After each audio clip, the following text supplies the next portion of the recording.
Hey everybody, welcome back. Today we're going to be looking at the human heart in our series called Life Sciences Made Easy, and this is going to help our grade 10 life sciences learners. So, it is important for us to understand that when we look at a diagram of the heart, we've got to orientate ourselves. So essentially, when we look at this diagram, we are going to think that this is the left side and this is the right side. But in actuality, it's how it sits in our body. So when the heart sits in our body, this is actually the right-hand side of the heart or the right side of the heart, and this is the left side of the heart. And that becomes very important when we're looking at type of blood. Whether the blood is oxygenated or deoxygenated will depend on which side of the body it actually is. So let's just look at all the structures that the heart and the vessels and the valves that we have. We have the superior vena cava, which is going to be carrying deoxygenated blood from the upper parts of our body. We have the inferior vena cava, which is going to carry deoxygenated blood from the lower parts of our body. So essentially, these two are the two main veins that are carrying deoxygenated blood, and they are going to pull, or that blood is then going to enter into the actual heart, which is the right atrium of the heart. Now, between the right atrium and this chamber here, which we will look at just now, we have a valve, which is this, and that is called the tricuspid valve. The tricuspid valve is a valve that separates the two chambers on the right-hand side. Now, holding these valves in place, so this is also a valve, that's a valve. Holding these valves in place, we have tendinous cords. So they basically keep the valve in position so that it doesn't flap or it doesn't move out of position. Here you have the other chamber on the right side of the heart, which is the right ventricle. So you have right atrium and right ventricle. And these words are important. You've got to include that it's the right on each part because you also have an atrium here and a ventricle here. But again, this is why ensuring we know which side of the heart it is on is important because the types of blood in the two different sides are going to be different. So we have to indicate that it's right atrium and that it's right ventricle. Now, the valve from the right ventricle, the blood will move into this vessel here. But this here is a valve, and that is called the semilunar valve. And you also have another semilunar valve on the side over here. So the blood will move from the right ventricle past the semilunar valves into this vessel here. Now, what type of blood do we have here? We have deoxygenated blood. It is leaving the heart and it's going into a vessel. So where is it going to? If it's deoxygenated, it's going to the lungs. So it is going to be pulmonary. And if it's going away from the heart, it is the pulmonary artery. Obviously, it's going to the lungs to get oxygen, and it's going to return via the pulmonary veins. So it's coming back from the lungs, it's coming towards the heart. So here you have pulmonary veins on either side. They will pull into the left atrium. And again, we have to include the word left because now this is oxygenated blood. It is then going to pass through the bicuspid valve and it's going to enter the left ventricle. So here you have your atria, that's one here and another here, ventricles here and here, but this is going to be the right and this is going to be the left. The blood will then pass the semilunar valves and it's going to enter the aorta, which is this. This is the largest artery in the body, and it's going to carry this blood through to the entire body for the body to receive oxygen. The structure that separates the two halves of the heart, the two hemispheres of the heart, is called the septum. So this prevents our deoxygenated blood and our oxygenated blood from actually mixing. And surrounding the heart itself, we have a structure called the pericardium. And this is to protect the heart and keep it in position. So this here is a simple diagram or schematic to show you the structures of the heart and the blood flow. Please, for your tests and exams, it is also very important for you all to study using a diagram and the actual diagram of the heart, and not just this, but this is just to help you all understand. So if this represents the internal structure of the heart, so here are your two chambers at the top, two chambers at the bottom, and this would be your right-hand side, and that's your left-hand side. The upper two chambers are our atria, and the lower two chambers are our ventricles. And how we remember is that A before V, so atria at the top and ventricles are down at the bottom. And the reason why this is here is important because we have to say right atria or right ventricle, likewise left atria or atrium and left ventricle. Now, our superior vena cava and our inferior vena cava are going to bring deoxygenated blood to the right atrium.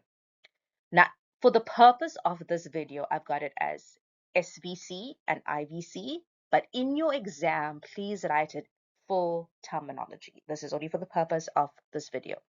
So it's going to bring deoxygenated blood to the right atrium.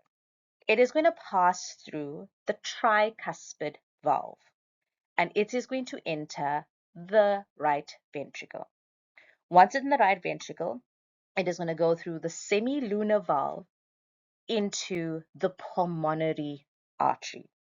And then from there, it goes to our lungs where it becomes oxygenated. Now, this oxygenated blood is going to travel to the left atrium via our pulmonary vein. So our pulmonary vein brings back our oxygenated blood to our left atrium. It is going to pass through the bicuspid valve and it's going to enter our left ventricle. And this is going to pass through our semilunar valve and it's going to enter our aorta, which carries it to the entire body. So just a simple schematic to show you. It helps my learners remember the flow, the structures, etc. A quick tip before we move on is that the two valves, this is tricuspid and this is bicuspid. And I will put it later on in this video as well.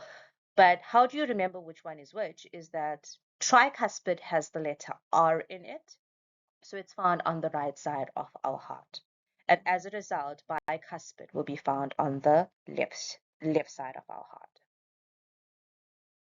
So, exam tip, right side of the heart, always remember that it carries deoxygenated blood. So that is why it's often in your textbooks, study guides, etc. And when you see it online in diagrams, it's always colored in blue because it represents deoxygenated blood. And our right side of the left side of the heart, sorry, will always contain oxygenated blood, which is often why it's represented in red. This is what I was talking about. Our tricuspid valve has R in it, so it's found on the right-hand side of the heart. Our left ventricle, when we look at it, it's always thicker, and it's because it pumps blood throughout the entire body.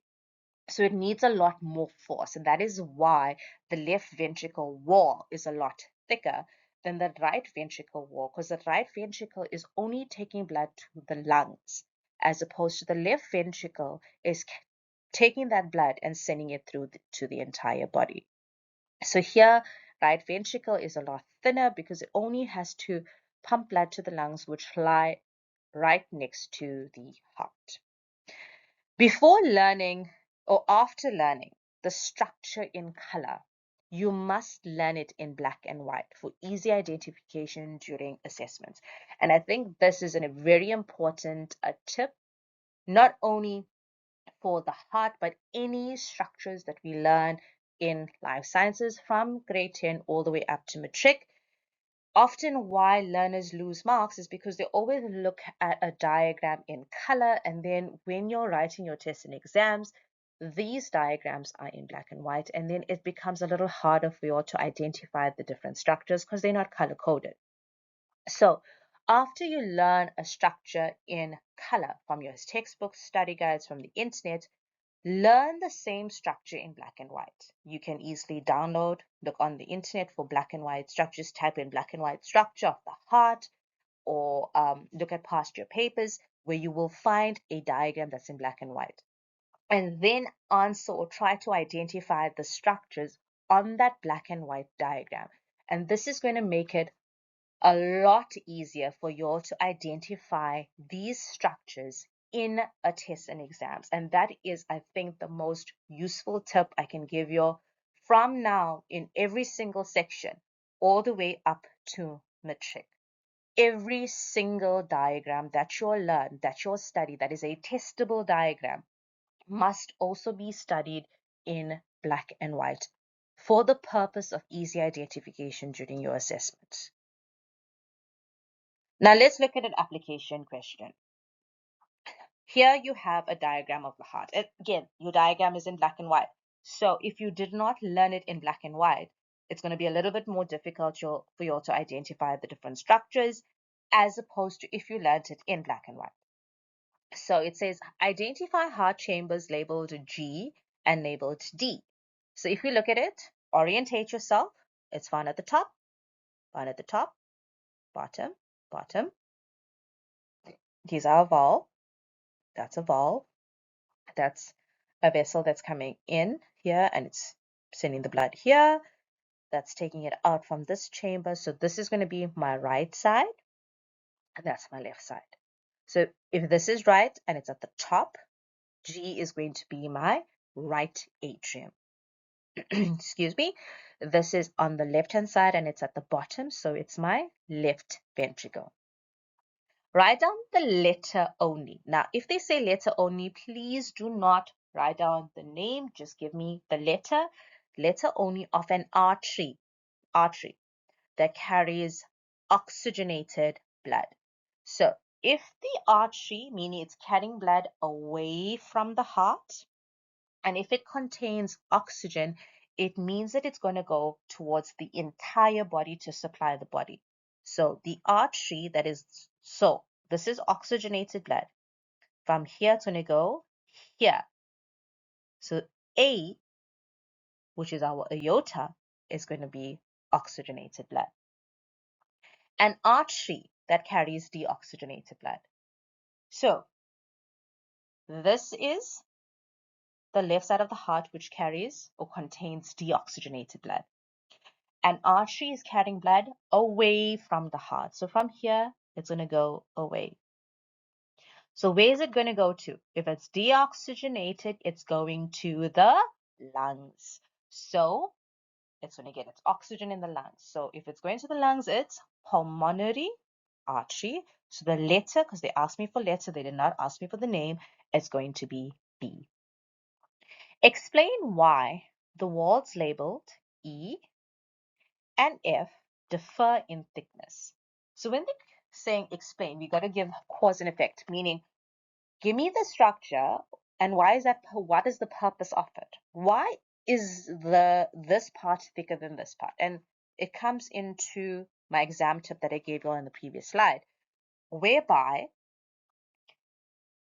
the blood that is pumping from the left side, which is where E is, has to pump blood to the entire body.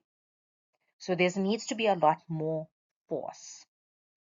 And the blood that is going to be pumped from the right side is only going to be pumped to the lungs. So it requires less force. And therefore, we have to explain the thickness.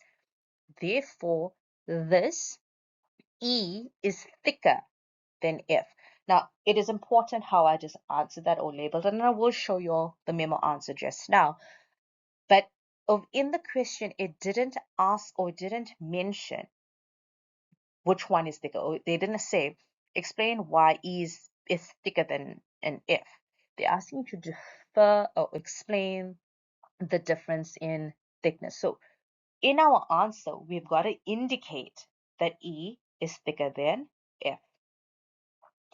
Next question. Explain what would happen if the coronary arteries, now our coronary arteries are arteries that are supplying our heart muscles with oxygenated blood.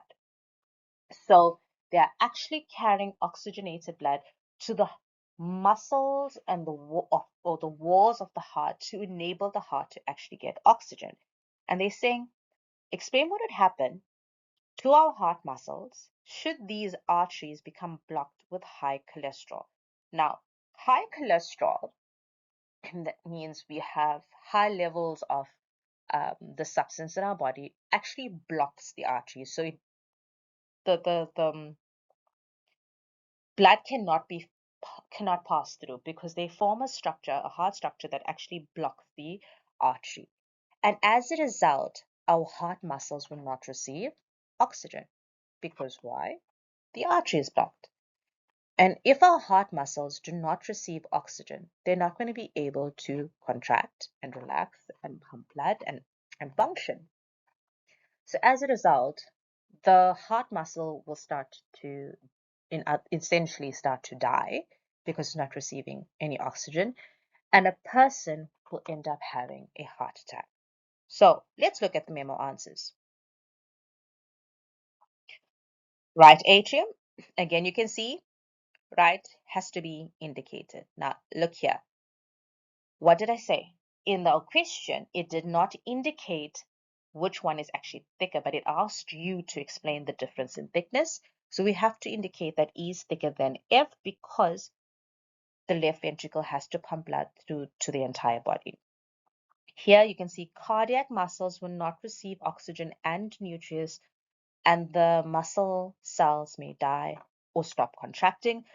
Now, over here, what this means, and I'm going to explain to you in terms of how a teacher has to look at a memo and mark. This means we can either accept this one or this one. It does not mean that you will get a mark for this and mark for that. It means alternatively, if you do not say muscle cells may die, but if you say stop contraction, we will give you a mark for either explanation, which may lead to heart attack. And that's how the person will get the 3 marks. So, as we did this entire aspect, we looked at the structure of the heart, told you you'll have to orientate the heart according to how it's in your body and not what you see. Gave you a schematic diagram to show you or to easily represent the different parts. And that is to help you study and understand. But the biggest tip I can give you is study your diagrams in black and white. With your valves, tricuspid valve has the letter R in it, so it's found on the right side of the heart, and it is going to separate the atrium from the ventricle. Your atria are at the top, your ventricles are at the bottom.